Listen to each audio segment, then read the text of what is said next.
Good morning guys. सो आज का lecture start करता है। लास्ट टाइम हम लोग इनहेरिटेंस और बाकी उसके टाइप्स पढ़ रहे थे। आई होप आप लोगों को याद रहेगा। सो यहाँ पे अगर आप देखेंगे वो सेम पॉइंट्स कुछ यहाँ पे भी दिए हुए हैं। डिस्कस करते हैं हम लोग उसको। सो अभी हम लोग एक बार नोट्स में से देख लेंगे कि नोट्स में से क्या क्या चीज़ें थे। So as you can see here, classes and object ये हम लोग का टॉपिक है। हम लोगों ने ऑलरेडी देख लिया है क्लासेस ऑब्जेक्ट क्या होता है। बहुत सारे इनहेरिटेंस के प्रोग्राम्स भी हम लोगों ने देख लिए। ऑब्जेक्ट ओरिएंटेड प्रोग्रामिंग क्या रहता है, क्लास वेरिएबल क्या रहेंगे, डेटा मेंबर्स क्या रहेंगे, क्लास डेफिनेशन कैसे होता है। तो यहाँ पे ये देखो क्लास एम्प्लॉय दिया है, इनिट फंक्शन क्या करेगा, डिस्प्ले काउंट करके हम लोगों ने एक फंक्शन बनाया, उसका पर्पस क्या रहेगा, ये सब कुछ हम लोगों ने कर लिया। ओके। उसके बाद में अगर आप देखेंगे क्रिएटिंग ऑब्जेक्ट, ऑब्जेक्ट कैसे क्रिएट करते हैं और उसके साथ हम लोग जो क्लास में फंक्शंस रहते हैं उसको वैल्यू कैसे पास करते हैं वो हम लोगों ने देख लिया है। उसके बाद में इंस्टेंसेस आर्ग्यूमेंट, तो यहाँ पे हम लोगों ने ये भी पार्ट देख लिया। उसके अगर आप देखेंगे बिल्ट इन हम लोग के पास क्लास एट्रीब्यूट्स रहते हैं। सो हम लोगों ने इनिट पढ़ा है, बाकी के ये फ़िलहाल हम लोगों ने यूज़ नहीं किए। तो ये सिर्फ आपको पढ़ के रखना है कि डिक्शनरी देन डॉक्यूमेंट जो है वो नेम, क्लास नेम के लिए हम लोग ये यूज़ कर सकते हैं। मॉड्यूल को ये अगर आपको ऐड करना है उसके लिए, तो ये सिर्फ थियरी पॉइंट ऑफ व्यू आपको पढ़ना है, बिल्ट इन क्लास एट्रीब्यूट्स कौन से रहेंगे। ओके। उसके बाद यहाँ पे अगर आप देखेंगे तो they have provided one program here. और वो प्रोग्राम क्या बता रहा है बेसिकली कि हम लोग के पास एक क्लास एम्प्लॉय है, उसके अंदर हम लोगों ने एक वेरिएबल बनाया एम्प्लॉय काउंट, जिसको हम लोगों ने वैल्यू स्टार्टिंग में 0 इनिशियलाइज़ किया है। देन हम लोगों ने इनिट नाम का फंक्शन इनिशियलाइज़ किया है। सेल्फ बाय डिफ़ॉल्ट ये पाइथन खुद से ही हैंडल करता है, सेल्फ वाला जो है वो। और उसके बाद में अगर आप देखेंगे नेम एंड सैलरी, और नेम एंड सैलरी को हम लोग self dot name and salary, मतलब यहाँ पे आप ये फंक्शन में जब आप ये क्लास का ऑब्जेक्ट बनाएंगे और वो ऑब्जेक्ट के आगे देखो, यहाँ पे ये ऑब्जेक्ट के आगे जब हम लोगों ने ब्रैकेट में ज़ारा 2000 लिखा तो वो ऑटोमेटिकली वैल्यूज़ यहाँ से सेल्फ डॉट नेम और सेल्फ डॉट सैलरी में आएगा। और उसके बाद हम लोग क्या बोल रहे हैं, employ class name dot employ count, तो ये हम लोग यहाँ पे बाहर जो वेरिएबल बनाया है उसको हम लोग फंक्शन के अंदर कॉल कर रहे हैं। That's why we are writing like this, we can simply call this variable within a definition, class function definition. तो ये आपका फंक्शन है इनिट, और उसके अंदर आपने क्लास लेवल पे जो फंक्शन वेरिएबल बना है उसको हम लोग यहाँ पे कॉल कर रहे हैं। तो हम लोगों ने क्या लिखा, employ equal to employ count plus 1। तो हमेशा जब भी एक एम्प्लॉय का डिटेल ऐड होगा तो हम लोग एम्प्लॉय में प्लस 1 ऐड कर देंगे। तो अगर एक एम्प्लॉय ऑलरेडी है तो उसमें प्लस करेंगे 2 हो गया, उसमें प्लस 1 ऐड करेंगे 3 हो गया। It goes like this. Then display count, तो यहाँ पे तो हम लोग सिंपली वही काउंट वेरिएबल जो है उसका वैल्यू डिस्प्ले कर रहे हैं। डिस्प्ले एम्प्लॉय, तो यहाँ पे सेल्फ डॉट नेम, यहाँ पे जो नाम कैच हो रहा है, एंड सेल्फ डॉट सैलरी, यहाँ पे जो सैलरी कैच हो रहा है, ये दोनों को हम लोग यहाँ पे डायरेक्ट डिस्प्ले कर रहे हैं। और उसके बाद दो वेरिएबल हम लोगों ने बनाया, प्रिंट फंक्शन डाल दिया। प्रिंट फंक्शन के थ्रू देखो ऊपर हम लोगों ने क्या क्या बताया था, वो सेम चीज़ हम लोग यहाँ पे बता रहे हैं, doc name module base and dictionary. So उसका फॉलोइंग रिजल्ट जो आपको यहाँ पे आएगा, डॉक्यूमेंट कॉमन बेस क्लास कौन सा है उसका, उसके डिटेल बताएगा। देन उसके आगे नेम मॉड्यूल वो सब बाकी के इंटरनल इन्फॉर्मेशन बताएंगे जो हम लोग हमेशा यूज़ नहीं करते, रेयरली कभी तो ये वाले इन्फॉर्मेशन यूज़ होता है। सो वो सेम चीज़ें जो है वो यहाँ पे आपको एक्सेसिबल हो सकते हैं। ओके। इनहेरिटेंस ऑलरेडी हम लोगों ने पढ़ लिया है। यहाँ पे आपको मल्टीपल दूसरे एग्जांपल्स दिए हुए इनहेरिटेंस के जो आपको अभी ट्राई करना है। उसके आगे मेथड ओवरराइडिंग क्या होता है मैंने आपको अलग से एग्जांपल के थ्रू समझाया है। हम लोगों ने शेप वाला क्लास बनाया था जिसके अंदर ट्राइंगल और सर्कल, तीन क्लास के अंदर हम लोगों ने मेथड ओवरराइडिंग पढ़ा था। मेथड ओवरराइडिंग का मतलब क्या होता है, we have one method in a parent class और वो सेम मेथड चाइल्ड क्लास में। जैसे शेप वाला क्लास में हम लोग के पास ड्रॉ नाम का मेथड था, तो वो सिर्फ वहाँ पे शेप ड्रॉ कर रहा था। जब अगर मैं ट्राइंगल वाले क्लास में उसको कॉल करूँगा तो वहाँ पे वो ट्राइंगल ड्रॉ करेगा। देन उसके आगे सिमिलर वे में जब मैं उसको सर्कल वाली क्लास में कॉल करूँगा तो वही सेम ड्रॉ मेथड वहाँ पे सर्कल ड्रॉ करेगा, देन स्क्वायर ड्रॉ करेगा। तो फंक्शन जो रहता है, फंक्शन नाम सेम रहता है, सिर्फ उसके जो पैटर्न्स रहते हैं, उसकी उसकी जो फंक्शनलिटी, उसका जो बिहेवियर या वो जो रिटर्न करेगा वो अलग अलग रहता है। जैसे हम लोगों ने एग्जांपल लिया था कि अगर मैं सपोज कार की बात करते हैं तो आपके ग्रैंड पेरेंट्स सपोज वो घर पे आपका जो कार है दैट्स योर मेथड या प्रॉपर्टी, उसको अगर आपके ग्रैंड पेरेंट्स लेके जा रहे हैं वो मंदिर लेके जाएंगे, पेरेंट्स ऑफिस लेके जाएंगे, और अगर हम लोग अगर है तो हम लोग कहीं पार्टी के लिए लेके जा सकते हैं, फ्रेंड्स के साथ घूमने के लिए लेके जा सकते हैं। So it goes like this. Okay. Then next अगर आप देखेंगे, just 1 minute guys. Okay, so ये वाला हम लोगों का वो प्रोग्राम है। उसके बाद हम लोगों ने चाइल्ड क्लास का ऑब्जेक्ट बनाया और उसके थ्रू हम लोगों ने चाइल्ड क्लास का फंक्शन कॉल किया। देन चाइल्ड क्लास कैसे कॉल करेंगे और बाकी के सर्टन वो आपको यहाँ पे दिए हुए हैं, वो सेम यहाँ पे आपको मिलेगा। देन उसके आगे यहाँ पे एनकैप्सुलेशन क्या होता है वो हम लोगों ने समझा है। एंड बाद में आपको यहाँ पे एनकैप्सुलेशन कैसे हम लोग यूज़ कर सकते हैं, एक लूप के अंदर दूसरा लूप हम लोग कैसे यूज़ करेंगे, आई मीन फंक्शन के अंदर हम लोग वाइल लूप कैसे यूज़ कर सकते हैं, सिंपल दिया हुआ है। डेटा हाइडिंग का मतलब क्या रहता है, हम लोगों के पास कोई एक फंक्शन है, कोई एक वैल्यू है जिसको हम लोग स्टोर करेंगे यहाँ पे, so that other people can not get easy access of that's what we are trying to say here. तो वो सेम चीज़ यहाँ पे आपको मिलेगा। क्या बोला है देखो यहाँ पे, an object's attribute may or may not be visible outside the class definition. You need to name attributes with double underscore prefix and those attributes then will not be directly visible to outsiders. तो मतलब certain variables जो है वो outsider को easily accessible या visible नहीं रहेंगे।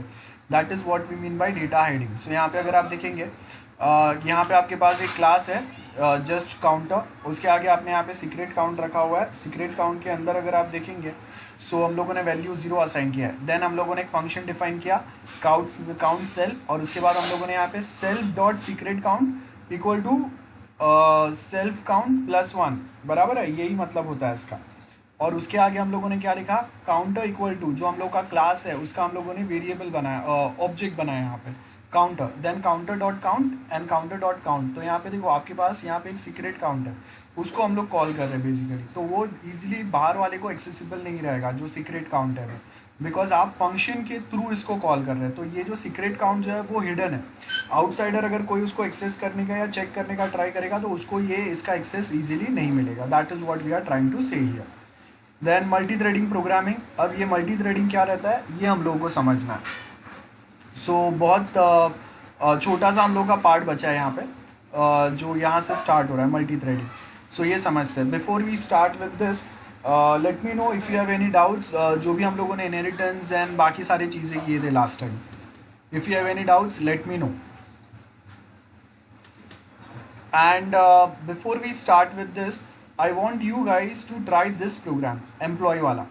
ये होने के बाद में फिर हम लोग नेक्स्ट पार्ट पे जाते हैं, बिकॉज अगर ये आपको अगर समझ में आ गया तो हम लोग ईजिली आगे के प्रोग्राम्स कर सकते हैं। तो इसके लिए एक बार ये वाला प्रोग्राम हम लोग ट्राई करेंगे, जल्दी करना आप लोग, और उसके बाद फिर हम लोग आगे के नेक्स्ट जो थियरी टॉपिक है वो स्टार्ट करते हैं। ओके, सो ये वाला हम लोगों का प्रोग्राम है जो मैंने आपको बोला था ट्राई करने के लिए। एंड यहाँ पे अगर आप देखेंगे मेथड ओवरराइडिंग दिया हुआ है, ये हम लोगों का नोट्स है। सो मैंने आपको लास्ट टाइम अलग अलग सोर्सेज से हम लोगों ने चीज़ें डिस्कस किए थे। तो इसके लिए अभी मैं यहाँ पे आपको ये नोट्स बता रहा हूँ, जिसमें से आपको अभी वो सेम चीज़ें पढ़ना है, और एग्जाम्पल प्रोग्राम्स जो हम लोगों को लिखने हैं थियोरी में या पेपर में अगर कोई प्रोग्राम आता है तो वो सॉल्व करने के लिए हम लोगों ने जो लास्ट लेक्चर्स में जो किया था वो सेम आपका लॉजिक वहाँ पे अप्लाई होगा। Now will start with multi threaded programming क्या होता है। Okay, so multi threading in Python अगर आप देखोगे, फर्स्ट यहाँ पे आपको क्या दिया हुआ है, थ्रेड्स मतलब एक बड़े से प्रोसेस को आप छोटे छोटे पार्ट्स या थ्रेड्स में डिवाइड कर सकते हो, उसको हम लोग थ्रेड बोलते हैं। ध्यान से देखो यहाँ पे आपको क्या बताया, सबसे पहले क्या बोला है, थ्रेड्स क्या होता है। So a process is an instance of a computer program. एक छोटा सा प्रोसेस, अगर मैं सपोज दो नंबर्स को ऐड कर रहा हूँ, एक फंक्शन लिखा है मैंने एडिशन के लिए, subtraction, division, so that is my process, और वो एग्जीक्यूट करेगा। तो वो टाइम पे जब अगर हम लोग ऐसा कोई प्रोसेस या एक छोटे से प्रोग्राम को जब एग्जीक्यूट करते हैं तो वो टाइम पे एक एग्जीक्यूटेबल कोड रहेगा आपके पास। उसके साथ में हम लोग के पास वेरिएबल्स रिक्वायर्ड रहेंगे जो हम लोग वो प्रोग्राम में बनाएंगे। देन एक मेमोरी रिक्वायर्ड रहेगा, टेम्पररी वो डेटा को स्क्रीन पे सेंड करने के पहले टेम्पररी स्टोर करने के लिए एक बफर रिक्वायर्ड रहेगा। देन उसके आगे आपका जो कंपाइलर है, इंटरप्रेटर है, वो एग्जैक्टली कौन से पॉइंट पे है, कौन से लाइन पे है, और कहाँ से उसके बाद नेक्स्ट कौन सा लाइन आएगा। अगर आप फंक्शन कॉलिंग कर रहे हैं तो सपोज अगर वो चाइल्ड क्लास में है, वहाँ से वो पेरेंट क्लास में जा रहा है, तो उसका स्टेट ऑफ प्रोसेस मतलब कहाँ से कौन से लाइन से वो कहाँ पे जंप कर रहा है और वहाँ से वापस कहाँ पे आ रहा है, तो वो कौन से नंबर पे लाइन पे उसको नेक्स्ट एग्जीक्यूशन चालू करना है, ये सारे प्रोसेस जो है वो यहाँ पे ये उसका स्टेट जो है वो यहाँ पे स्टोर होगा। सो यहाँ पे सबसे पहले अगर आप देखेंगे थ्रेड क्या बोला है, a thread is an entity within a process that can be schedule for execution. Thread is a process within, thread is an entity, एक छोटा सा पार्ट है एक बहुत बड़े प्रोसेस का, जिसको मैं बताऊंगा कि ओके ये टाइम पे ये वाला पार्ट एग्जीक्यूट होगा, ये टाइम पे ये वाला पार्ट ये टाइम पे एग्जीक्यूट होगा। अब ये थ्रेडिंग वाला जो कंसेप्ट है ना आप ऑपरेटिंग सिस्टम में पढ़ा रहेगा, तो हम लोग वो थोड़ा सा यहाँ पे वही सेम ऑपरेटिंग सिस्टम वाला कंसेप्ट जो है वो डिस्कस करेंगे और उसके बाद हम लोग फिर नेक्स्ट पार्ट पे जाएंगे। तो यहाँ पे अगर आप देखेंगे वो सेम चीज़ दिया है, the smallest unit of processing that can be performed in an OS. Thread is a sequence of such instruction within a program that can be executed independently of other code। तो एक अलग से एक छोटा सा process है वो execute हो गया, उसको कोई बाकी के प्रोग्राम की ज़रूरत नहीं है, वो खुद से अपना काम ख़त्म कर सकता है। तो सपोज़ अगर मैंने आप सबको एक पाइथन का असाइनमेंट दिया है, अब पाइथन के सपोज टोटल 10 असाइनमेंट्स है, तो उसमें से मैं इंडिविजुअली हर एक को एक एक असाइनमेंट दे रहा हूँ, तो हर everyone will try to complete that their assignment on their owns. ऐसा नहीं होगा कि जब तक फर्स्ट असाइनमेंट कंप्लीट नहीं होता है तब तक हम लोग सेकंड चालू नहीं कर पाएंगे, सेकंड कंप्लीट नहीं होता तब तक थर्ड चालू नहीं कर पाएंगे, या फिर थर्ड वाला असाइनमेंट कंप्लीट करने के लिए भी required first and second assignment. ऐसा नहीं होगा। सो हर एक के पास अपना इंडिविजुअल इंडिपेंडेंट सीक्वेंस है, वो खुद से ही खुद को एग्जीक्यूट कर सकते हैं, खुद से ही अपना काम कर सकते हैं और किसी का ज़रूरत नहीं रहेगा। हाँ ऑफकोर्स लाइब्रेरी की ज़रूरत तो पड़ेगी, लेकिन कोई दूसरे कोड पे वो डिपेंड नहीं ले रहे, बराबर है। सो यहाँ पे अगर आप देखेंगे the thread contains all the information, जैसे सबसे पहले थ्रेड कंट्रोल ब्लॉक है, ये मास्टर रहेगा, ये प्रोफेसर है समझ लो। तो अगर कोई एक स्टूडेंट अगर असाइनमेंट लिख रहा है तो उसने वो असाइनमेंट लिखा है, प्रॉपर लिखा नहीं लिखा, कितने टाइम में लिखा, कब सबमिशन था, वो टाइम पे कंप्लीट हुआ नहीं हुआ, करेक्ट लिखा है नहीं लिखा है। अगर हम लोग का पाइथन सब्जेक्ट है तो गलती से आप C++, या कोई दूसरे सब्जेक्ट का असाइनमेंट तो सबमिट नहीं कर रहे, ऐसे बहुत सारी चीज़ें रहेंगी। और हर एक स्टूडेंट जो वो असाइनमेंट सबमिट कर रहा है, हर एक का एक आईडी रहेगा, हम लोग वो वेरीफाई करेंगे। सो सेम वे यहाँ पे देखो थ्रेड कंट्रोल ब्लॉक है, this is the master block जो हर एक का डिटेल रखेगा।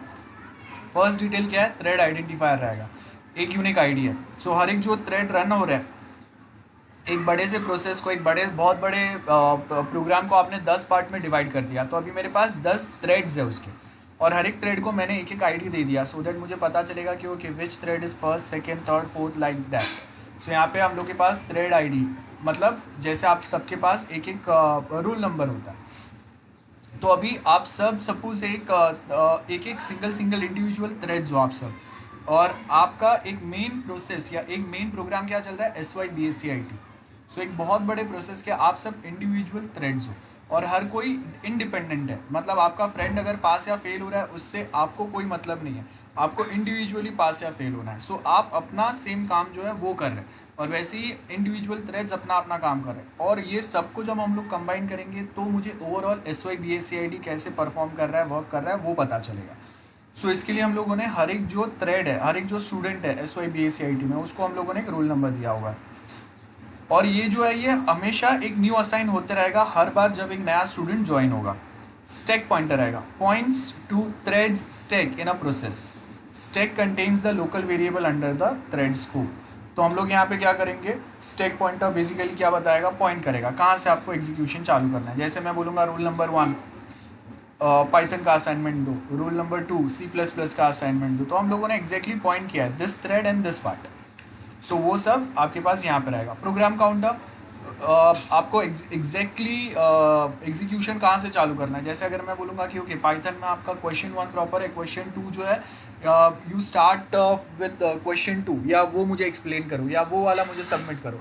सो मैंने एग्जैक्टली क्या बोला है कि ओके ये वाले असाइनमेंट में ये वाला क्वेश्चन नंबर या ये वाला जो प्रोग्राम है सिर्फ वो मुझे बताओ, या वो वहाँ से आप अपना काम चालू करो। सो वो हम लोगों का एड्रेस हो गया कि मैं एग्जैक्टली आपको बता रहा हूँ कि ये असाइनमेंट में ये एड्रेस या ये स्पेसिफिक पॉइंट से आपको चालू करना है काम। थ्रेड स्टेट का मतलब क्या होगा, रनिंग है, मतलब अभी आप असाइनमेंट लिख रहे हो, रेडी है, वेटिंग में है, बराबर है। वेटिंग तो आपको समझ में आता है, जस्ट स्टार्ट किया या कंप्लीट हो गया। उसके आगे वही है। देन पेरेंट प्रोसेस पॉइंटर्स रहेंगे, pointed to a process control block of the process that that the thread lives on. So यहाँ पे अगर आप देखेंगे एक डायग्राम दिया हुआ है हम लोग को। अब डायग्राम क्या बता रहा है वो ध्यान से देखो। प्रोसेस कंट्रोल ब्लॉक है, तो वो प्रोसेस कंट्रोल ब्लॉक है, ये मेरे पास थ्रेड कंट्रोल ब्लॉक है, और यहाँ पे ये हम लोग का प्रोसेस है। तो ये प्रोसेस जो है उसको कंट्रोल करने के लिए सीआर है, और सीआर के पास से वो इन्फॉर्मेशन कहाँ पे जा रहा है, प्रोफेसर के पास में, या फिर प्रोफेसर है और प्रोफेसर से इन्फॉर्मेशन जाएगा एचओडी या फिर कॉलेज डिपार्टमेंट में, जहाँ पे उसके बेस के ऊपर रिजल्ट जनरेट होगा।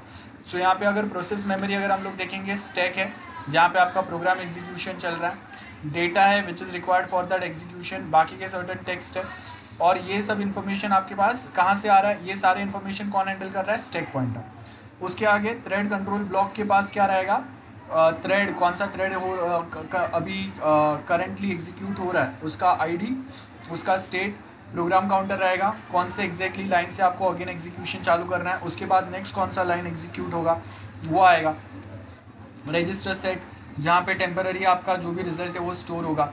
और उसके आगे अगर आप देखेंगे पेरेंट प्रोसेस पॉइंटर, सो ये क्या करेगा, पेरेंट प्रोसेस मतलब अगर मैं आपको कोई एक असाइनमेंट दे रहा हूँ तो उसका पेरेंट प्रोसेस कौन सा है, पाइथन है, पाइथन का यूनिट 1 है, that is a parent process. तो हम लोग वहाँ पे हाईलाइट करेंगे कि ओके पाइथन का यूनिट 1 का असाइनमेंट और उसका ये क्वेश्चन 1 है, ये क्वेश्चन 2 है, ये क्वेश्चन 3 है, या ये क्वेश्चन 3 का 3.1 3.2 है, वो सब आपको यहाँ से पता चलेगा। और वो वाला प्रोग्राम या वो वाला पार्ट आपका हुआ नहीं हुआ उसका स्टेट हम लोग यहाँ पे मेंटेन करेंगे। अगर आपका ऑन गोइंग प्रोसेस है तो रजिस्टर्स हम लोग यूज़ करेंगे जहाँ पे टेम्पररी उसको हम लोग स्टोर करेंगे। मल्टी थ्रेडिंग, जैसे हम लोगों ने सिंगल थ्रेड देखे वैसे आपके यहाँ पे मल्टीपल थ्रेड्स जाएंगे। So each thread contain its own register set. Registers basically temporary storage location होते हैं, those are what we mean by registers. और उसके साथ हम लोग लोकल वेरिएबल बनाए, तो लोकल वेरिएबल बनाएंगे, वो एग्जीक्यूट करेंगे, उनका एग्जीक्यूशन या डेटा उनको जो रिक्वायर्ड रहेगा वो डेटा प्रोसेस होने के लिए, प्रोसेस होने के बाद उसका टेम्पररी रिजल्ट्स जो भी है वो सब रजिस्टर्स सेट में स्टोर होता है। All threads of a process are global variable stored in heap. Heap memory एक अलग से होता है जहाँ पे ये सारे वेरिएबल्स हम लोग के स्टोर होते हैं। ग्लोबल वेरिएबल मतलब थ्रू आउट प्रोग्राम आप कहीं पे भी उसको कॉल कर सकते हैं, इसके लिए उसको ग्लोबल बोलते हैं। सो अगर मेरे पास प्रोग्राम में 5 फंक्शन 10 फंक्शंस है, हर कहीं लोकेशन पे मैं उसको कॉल कर सकता हूँ, हर कोई लोकेशन पे मैं उसको स्टोर कर सकता हूँ, that's why this is called as global variable. तो ग्लोबल वेरिएबल आपके हीप मेमोरी में स्टोर रहेंगे एंड उसके साथ में प्रोग्राम का कोड रहेगा हम लोगों का। सो यहाँ पे अगर आप देखेंगे सिंगल थ्रेड में क्या रहेगा, ये मेरा थ्रेड है, मतलब ये हम लोगों का सपोज पाइथन का यूनिट 1 का असाइनमेंट है, तो उसके अंदर हम लोगों ने क्या क्या लिया है, उसका डेटा आएगा, उसका कोड आएगा, some files which are required to solve this assignment, registers रहेंगे जहाँ पे टेम्पररी हम लोग सर्टेन चीज़ें स्टोर करेंगे, स्टैक रहेगा जहाँ पे एग्जैक्टली आपको पता चलेगा कि ओके ये क्वेश्चन नंबर तक का हम लोग का काम हो गया है, इसके आगे का यहाँ से चालू करना है, इसके आगे का यहाँ से चालू करना है, इट गोज लाइक दिस। और ये सेम चीज़ जो है वो मल्टी थ्रेडिंग में होगा। सो वी है सपोज यूनिट 1 यूनिट 2 यूनिट 3 ऐसे 3 असाइनमेंट्स हैं हम लोग के पास, और उसके बेस के ऊपर हम लोग अपना काम चालू कर रहे हैं। उसके आगे मल्टी थ्रेडिंग का मतलब क्या रहेगा वो यहाँ पे दिया है। As you can read here, multi threading is defined as the ability of a processor to execute multiple threads concurrently. Multiple threads हम लोग यहाँ पे कॉन्करेंटली कैसे एग्जीक्यूट कर सकते हैं वो बताया हुआ है। सो अभी सपोज अगर आप एक साथ 2 यूनिट्स के असाइनमेंट नहीं कर सकते तो मल्टीपल थ्रेडिंग यहाँ पे पॉसिबल नहीं है, लेकिन अगर कर सकते हैं तो बहुत अच्छा है, मल्टीपल थ्रेडिंग अलाउड है। सो वही हम लोग यहाँ पे बता रहे हैं। उसके बाद में यहाँ पे देखेंगे तो आपको वही सेम ओएस का कंसेप्ट यहाँ पे दिया हुआ है। प्रोसेस होता है, एक प्रोसेस के अंदर मल्टीपल थ्रेड्स हो सकते हैं, और उसको हम लोगों ने एक टाइम अलॉट किया रहता है क्योंकि इतने टाइम में इतना काम खत्म होना चाहिए हम लोगों का, और वो अगर हो गया तो ऑन टाइम हम लोग के प्रोसेसेस प्रॉपर चल रहे हैं। सो पाइथन में अगर आप देखेंगे तो Python the threading module provides a very simple and intuitive API. API मतलब एप्लीकेशन प्रोग्रामिंग इंटरफेस, मतलब बहुत सारे फंक्शनलिटीज़ रेडीली प्रोवाइड किए हुए हैं, तो आप वो डायरेक्टली रेडी फंक्शनलिटीज़ यूज़ कर सकते हैं, इसका ये मतलब है, और उसके थ्रू आप अपना काम सक्सेसफुली कंप्लीट कर सकते हैं। सो यहाँ पे अगर आप देखेंगे the threading module provides a very simple and intuitive API. और उसके आगे अगर आप देखेंगे सो प्रोग्राम क्या बोला है, illustrate the concept of threading. सबसे पहले हम लोगों ने यहाँ पे देखो क्या किया है, इम्पोर्ट थ्रेडिंग, ये फर्स्ट लाइन है आपका। इम्पोर्ट थ्रेडिंग के बाद में हम लोग यहाँ पे क्या कर रहे हैं, प्रिंट क्यूब, ये आपका फर्स्ट फंक्शन है, ये फंक्शन हम लोगों ने डिफाइन किया, एक नंबर नाम का एक पैरामीटर पास किया। Function to print the cube, और क्यूब प्रिंट करने के लिए हम लोग क्या करेंगे, क्यूब का मतलब क्या रहता है, नंबर मल्टीप्लाई नंबर पावर 3, या नंबर को 3 बार मल्टीप्लाई करेंगे। फॉर्मेट का मतलब क्या रहेगा कि आपको ये नंबर फॉर्मेट में देगा, और उसके बाद हम लोग उसको प्रिंट कर देंगे सिंपल वे में। सेम वे स्क्वायर प्रिंट करना है तो उसके लिए सिमिलर टाइप का काम चल रहा है। अब यहाँ पे हम लोगों ने देखो क्या किया, if name equal to main, मतलब अगर यहाँ पे हम लोगों ने क्या बोला, थ्रेड क्रिएट कर रहे हैं, और उसमें हम लोग सबसे पहले क्या बोल रहे हैं कि अगर मेन वाला जो अगर पार्ट है तो हम लोग यहाँ पे लिखेंगे T1 थ्रेडिंग डॉट थ्रेड, ये हम लोगों ने ऑब्जेक्ट बनाया और उसके थ्रू थ्रेड वाला क्लास में कॉल कर रहा हूँ, और उसमें मैं क्या लिखूंगा, टारगेट क्या है, print square, because that's the first part, first function, और उसके अंदर आर्ग्यूमेंट हम लोगों ने क्या दिया, 10, मतलब 10 का क्यूब निकलेगा।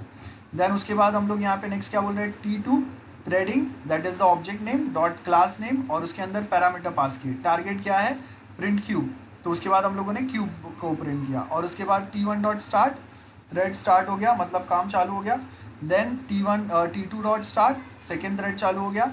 Wait till until thread 1 is completely executed, तो अगर जैसे ही T1 का एग्जीक्यूशन कंप्लीट होगा, T1 डॉट ज्वाइन, मतलब उसका रिजल्ट आगे ज्वाइन हो जाएगा। Same way wait till thread 2 is completely executed, उसके बाद हम लोग ज्वाइन वाला फंक्शन कॉल करेंगे सो दैट उसका रिजल्ट भी यहाँ पे ज्वाइन हो जाएगा। एंड फाइनली हम लोग क्या करेंगे, प्रिंट कर देंगे, both are done. It is as simple as that. So ये बहुत सिंपल सा है, और जो भी हम लोगों ने टारगेट वाले पॉइंट्स बोले वो यहाँ पे दिए हुए हैं। सो ये एक सिंपल सा प्रोग्राम है जो आपको ट्राई करना है। Okay everyone, you all suppose to try this. मैं यहाँ पे ऐड कर देता हूँ। वेरी गुड मनीष, प्रॉपर है आपका आउटपुट। चलो बाकी लोग भी पोस्ट करो जल्दी से। ओके दर्शन, वेरी गुड। और कौन है, चलो बाकी लोग जल्दी पोस्ट करो आउटपुट अपना। Very good Nitin. Okay so now you have orientation, तो आज का लेक्चर हम लोग यहाँ तक ही रखते हैं, नेक्स्ट टाइम हम लोग यहाँ से कंटिन्यू करेंगे।